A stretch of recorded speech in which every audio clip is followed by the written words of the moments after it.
Nih guys, sekarang udah tanggal 23 Maret ya, 23 Maret. Kita sekarang lagi ada di pinggir jalan nih. Kira-kira gue mau ngapain aja?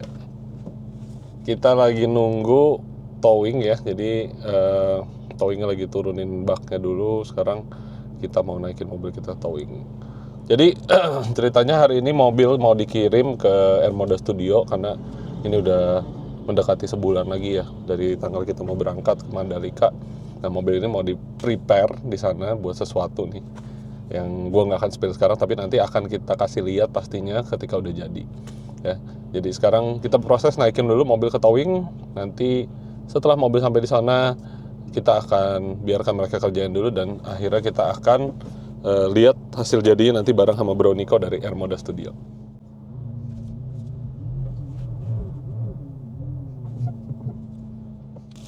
Kita kasih bungkus dulu nih sekarang biar setirnya tetap bersih ya.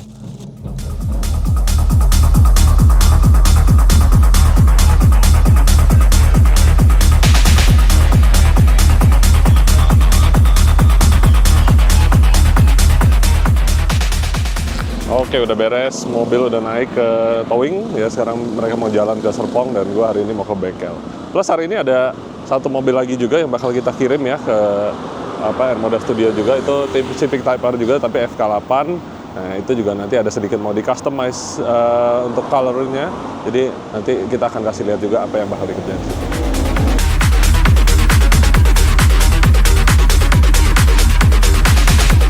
Oke, sekarang kita mau bawa mobil gue yang satunya nih yang hampir kagak pernah dipakai. Ini dia, si Mini Cooper. Ini udah hampir sebulan nggak keluar.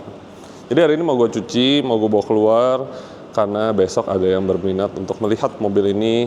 Mudah-mudahan cocok harga, cocok barang, biar ada ketemu pemilik baru ya. Karena sedih melihatnya kalau mobil nggak kepake ngejogrok begini nih. Udah sebulan nggak starter, kita lihat. Aman ya. Jadi walaupun jarang pakai, ini mobil bukannya terlantar nih. Jadi gue selalu yang namanya ganti oli, terus kita charge akinya lepas di bengkel, sama kita ada pasang dulu BRQ juga ya. Jadi harusnya untuk udah lama nggak hidup pun starter masih tetap oke karena bensin tetap kualitasnya masih bakalan bagus walaupun lama tidak pakai. Yuk sekarang kita ke bengkel, kita bersih-bersihin dulu dan kita lihat ada mobil lain yang mau dikirim lagi ke workshop kita.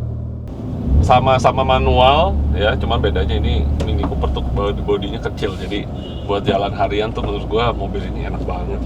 Cuman sayang banget kepakainya yang Civic terus karena ya gitu lah ya, kalau ada yang baru biasa yang lama agak terlupakan. Tapi sebenarnya ini mobil setiap kali gua bawa benar-benar memberikan apa ya, sensasinya tuh beda banget gitu. Jadi kita juga tiap bawa happy ya, apalagi Mini Cooper juga mobil yang memang ibaratnya kayak ikonik gitu loh. Jadi mobilnya nggak pasaran di jalan, dan yang ini tipenya GP2, performanya udah gue tuning naik HP power 270 HP-an gitu. Wah, kecil-kecil gini rasanya enak banget tuh. Sensasinya jadi nggak kalah. Kalau Type R tuh rasanya powerful nggak habis-habis, tapi kalau naik si Mini rasanya tuh seperti apa ya, ya fun aja lah gitu. Memang sebenarnya bukan buat mobil balap, tapi yang tipe GP2 ini sudah pernah kita tes di track bareng juga sama Mas Fitra Eri.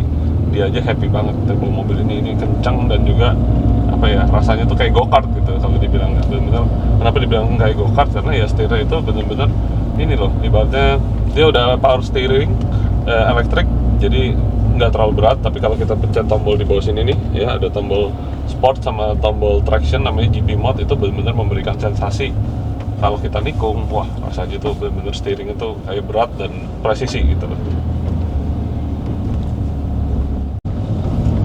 Dan Mini Cooper GP itu ini sendiri udah menemani gue sekitar 2 tahun ya. Jadi 2 tahun, tapi kilometernya jujur aja nggak terlalu banyak, namanya 2 tahun cuma nambah sekitar 2.000-3.000 kilo gitu. Karena ya mobilnya kecil, cuma 2 pintu, 3 pintu lah ya sama bagasi belakang, dan nggak bisa buat bawa anak-anak gue. Jadi kalau pergi keluarga ya itulah ribetnya, cuma bisa berdua. Kalau cuma buat pacaran-pacaran doang, berdua istri begitu mah ya ibaratnya masih bisa. Tapi kalau udah punya anak agak susah sih, mobil ini tidak praktikal. Dan si Type R bisa dipakai kemana aja, pintunya ada 5 sama bagasi, dan juga muat orang banyak. Kalau yang ini benar-benar egois karena belakangnya kalau kita lihat cuman ada roll bar doang nih. Terus sensasi lebihnya mobil ini ada di sport mode-nya nih. Jadi sekarang kita coba ya, kita hidupin sport mode. Ketika masuk sport mode, selain respon gasnya juga lebih cepat, lebih sharp ya, dan dia tiap kita lepas gas itu ada yang namanya pop and bang. Jadi kalau kita injek gas, lepas pop. Si Civic juga kemarin kita bikin kayak gitu tuh, karena ya kalau terlalu silent doang itu nggak asik ya. Tapi kalau enaknya tuh bisa gue tuning jadi nggak terlalu berisik juga. Kita coba ya sekarang gigi satu nih, kita coba.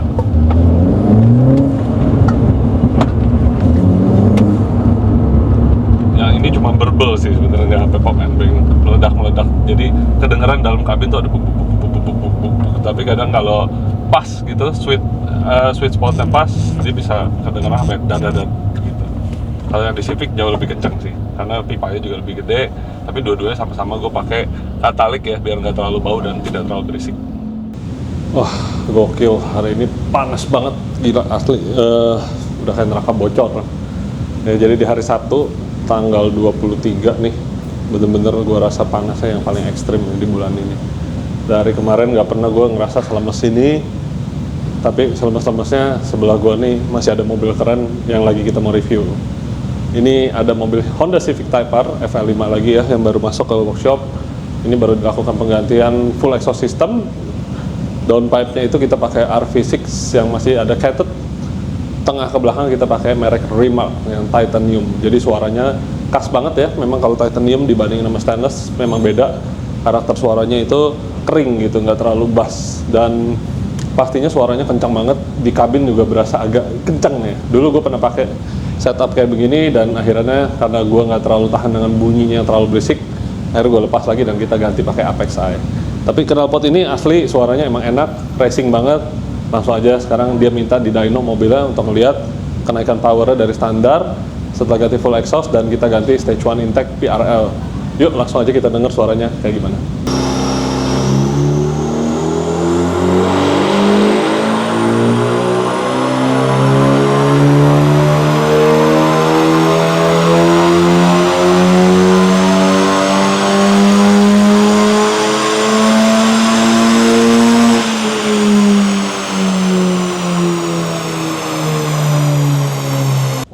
Tadi kita udah gas ya mobil ini setelah kita ganti full exhaust dan intake-nya juga stage 1 masih belum nempel, udah didapat power sampai 245 wheel horsepower.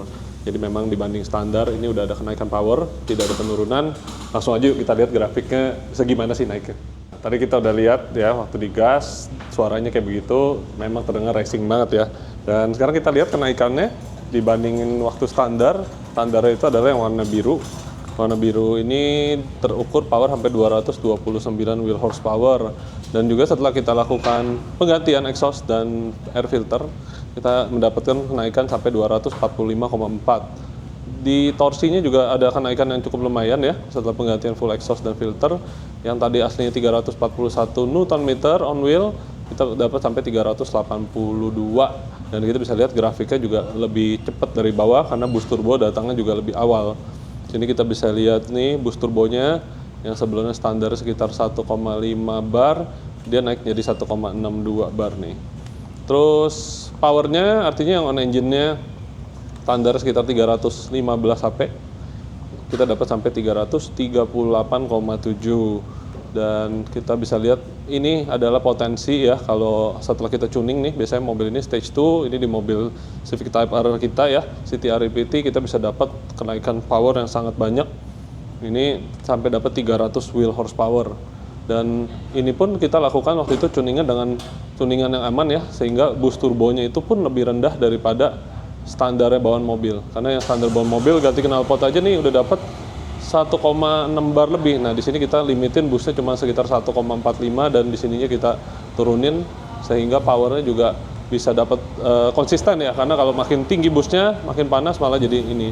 Jadi saran kita memang sebaiknya setelah ganti exhaust di remap biar apa? Kalau boostnya terlalu tinggi, mobilnya jadi cepat panas dan juga tidak reliable.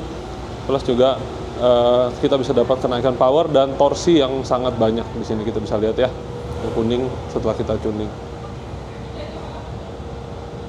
Oke, jadi Civic Type R untuk dapat power banyak nggak susah, ganti exhaust full, intercooler, intake, dan lakukan tuning 300 VHP udah di